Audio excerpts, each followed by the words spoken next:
If you live in Palmerston North, you've probably seen him more than a few times. He's been performing on the streets of the city centre for 25 years, and is known and greeted by many who pass him. But what exactly is his story? And what has he learned from his years on the streets, living in poverty? We decided to buy him a coffee and ask him ourselves. I'll just have one.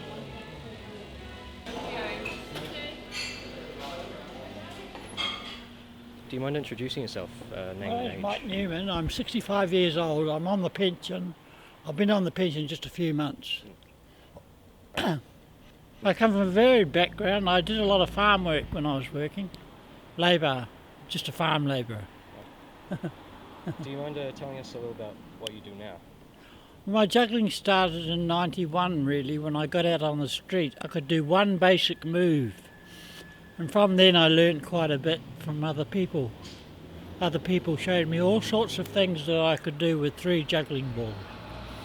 So why juggling? Were you influenced by anyone?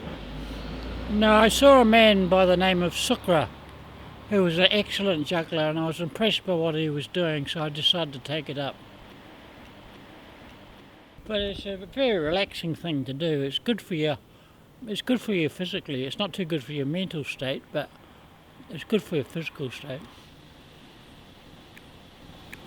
I get a lot of flack from people who think I'm sort of a freeloader or something, but it doesn't bother me too much. I like to think I'm trying to generate morale in people by juggling. I like to just think I'm raising morale in people as they walk past. So you're an entertainer of sorts? An entertainer, yeah. And it does actually, people do brighten up when they see me. I had noticed you do actually know quite a lot of people. I know just They all about say hello to you, everyone in town. So how long have you been here in Palmerston North? I've been in Palmerston most of my life. I've worked around the district mainly. I was born in Palmerston. I went to school here. I went to Freiburg High School for 3 years. But unfortunately for me, I was in a car accident when I was a young boy, and it disrupted my life completely. How did it disrupt your life exactly? Well, having a disability that you cannot see made me a bit of an apartheid person, where I was separated from other people. So you faced a sort of separation from your peers? Isolation. Because and I developed mental illness and a lot of other things too. You talked about how people see you as a sort of freeloader.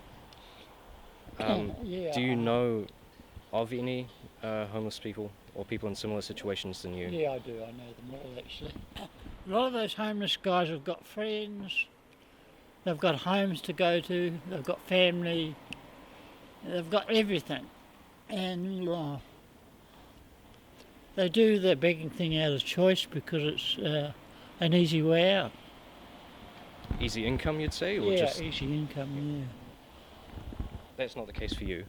No, I make very little on the street actually. But, It is actually more, as I get older now, it's just something for me to do during the day. So it's more of a hobby, really. A hobby, yeah.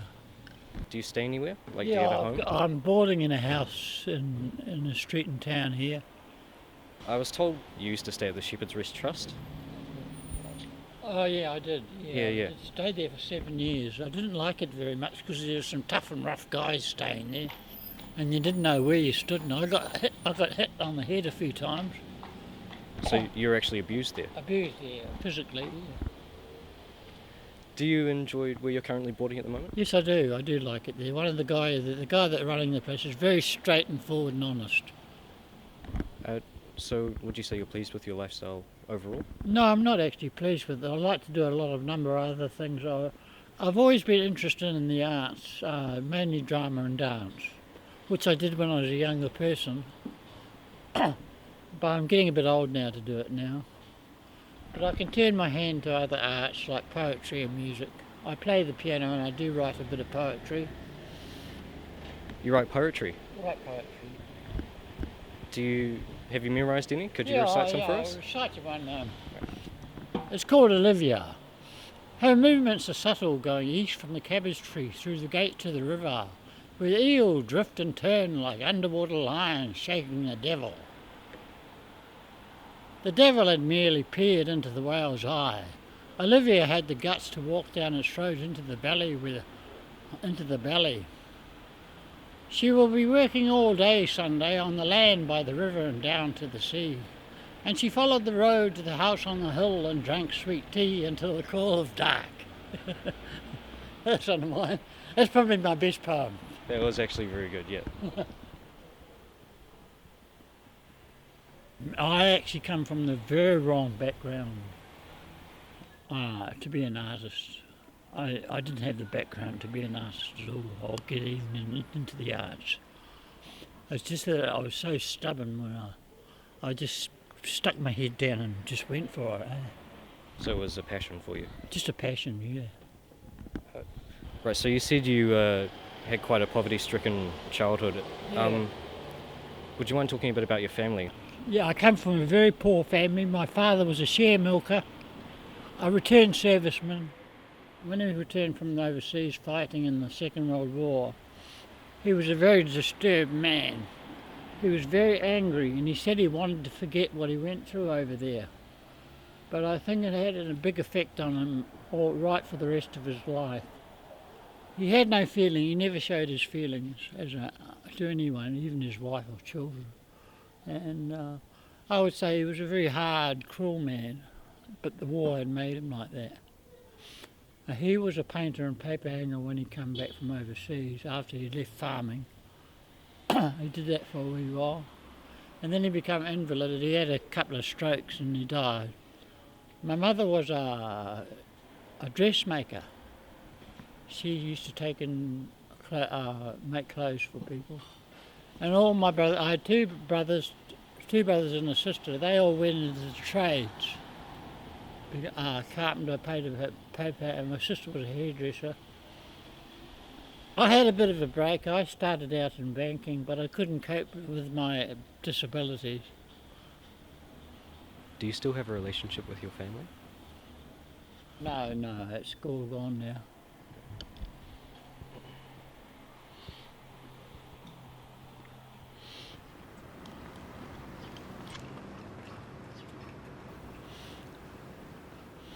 Would you say it ever gets lonely? Loneliness has been my bugbear all my life. Even as a child, I was a very lonely little boy. It's a very sad thing, loneliness, and there's no way out of it, really. Would you say that's the same with poverty? But poverty is probably one of the biggest issues that this government has to face at the moment, I think. Like politicians said in the paper, poverty won't be tolerated. Well, which means basically poor people won't be tolerated. I've been homeless some parts of my life, and poverty-stricken, but I believe it's sort of a mindset what you're born with. People are born into poverty and their minds get set to it and they can't get out of it. They're dominated by circumstances they've got no control over. And it takes a lot to break out of that poverty-stricken mentality. What would you say would need to be done to break out of that mindset? To break out of that poverty-stricken mindset that I found myself in since I was born would take one hell of an emotional upheaval. In what way? And I'd have to be re-educated. I would just go, it would take one hell of a lot for me to break out of that pattern that I've got myself into. I've heard of people doing it through self-help industry, but generally people are born into you take those beggars out on the street, but most of them are born in circumstances which have completely dominated them and are still dominating them right through their whole lives. It's not their fault, it's just what they were born into. So when it comes to people on the streets, one of the most common assumptions is the presence of substance abuse. Yeah. Has that ever been an issue in your life? No, I don't. I smoke tobacco, unfortunately for me, but I don't drink alcohol and I don't actually take any other kind of drug. I'm on medication, of course, for my mental illness. I suffer from an illness called schizophrenia. Hallucinations. You can actually have hallucinations if but medication helps that. Do you suffer hallucinations yourself? Yeah, audio, their voices. How often do you hear them? Not very often these days. I used to hear them quite a bit. What sort of things did they say? I really never could make out actually what they were actually saying. They're usually very inaudible. They're just voices that didn't really mean anything or have any sense to them. Just a sort of background noise. Yeah, sort of like that. That could be quite frustrating, couldn't it? Well, you wonder what the hell they're going on about. It's just I don't understand it. They've done a lot of research in it, but I don't think they've come up with the total answer yet, what the voices are. I'd like to tell you something about something I don't usually talk about very much, Yeah, sure. and that's my faith. Your faith. My faith, yeah, my belief and my ideas of religion, and which every night when I go to bed, I say prayers, and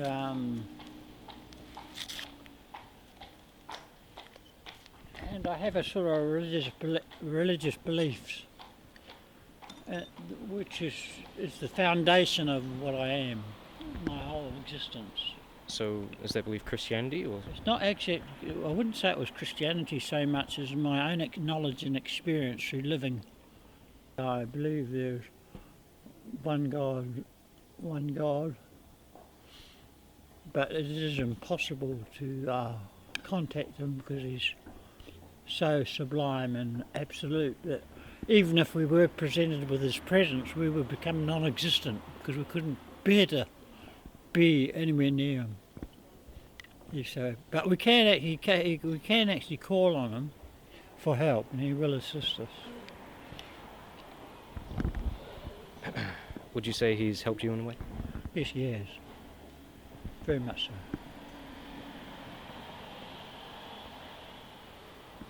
So, do you have any sort of thoughts or stories that you want to share with people? I'll tell you a story I made up. Do you know your Bible? No. You don't know, never mind. I'll tell you my story anyway. Isaac and Jacob go on a journey to see God. They'd gone but a little way when Jacob is struck blind. Isaac goes on alone and finally he reaches the presence of God and he says to God, no, God says to him, I dare you to say, are you Nehemiah? That's the story. It has no literal meaning, that story, it's an abstraction. Abstraction.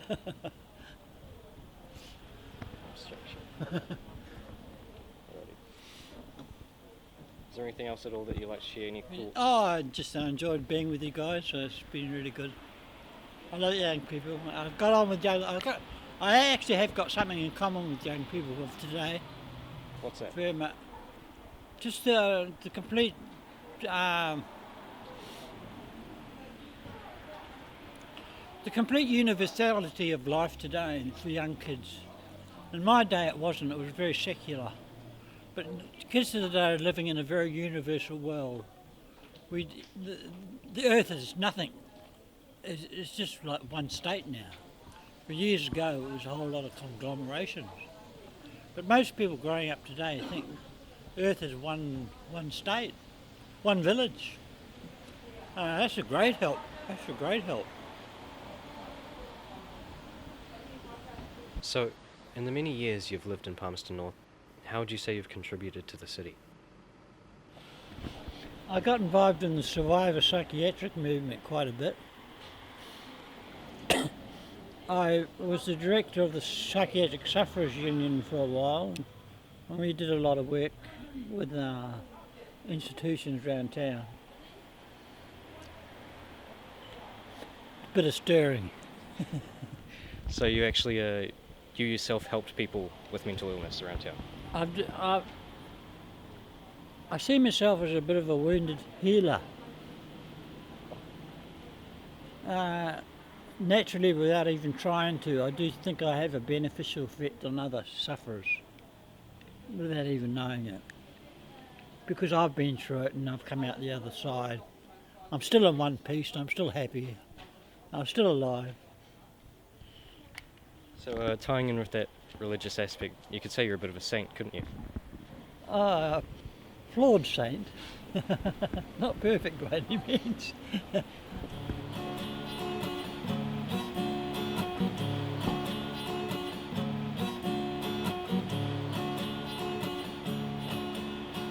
What's up for John these cells? See how the main cells sit. They took all they kept on the shore.